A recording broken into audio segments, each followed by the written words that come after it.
Ինձ շատ հարազատ մարդիկ ինձ բացատրեցին, որ քանի որ Օսմանյան կայսրության ժամանակահատվածում մենք եղել ենք լծի տակ եւ այդ ժամանակահատվածում մեզ վրա հենց այդ Օսմանյան կայսրության ազդեցությունն է եղել նաեւ խոսքի տեսանկյունից,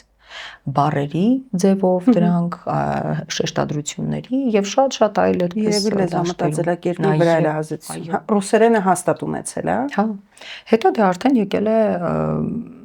Խորհրդային Միությունը եւ Խորհրդային Միության ժամանակահատվածում էլ ռուսերենն է սկսել ճնշել մեզ։ Այսինքն այդ թուրքա, ադրբեջանա, ռուսա ալիքը եկել մեզ հասել է այս ողջ ժամանակահատվածում, այսպես խտանալով, հա։ Բայց ինչն է բացասականը։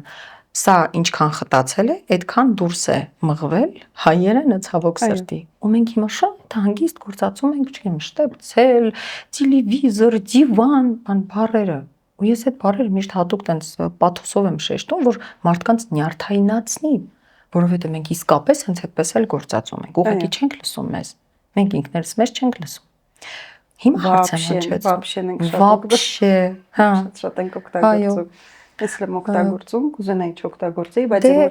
հենց դա է։ Հիմա էլ անգլերեն բառերն են մտել մեր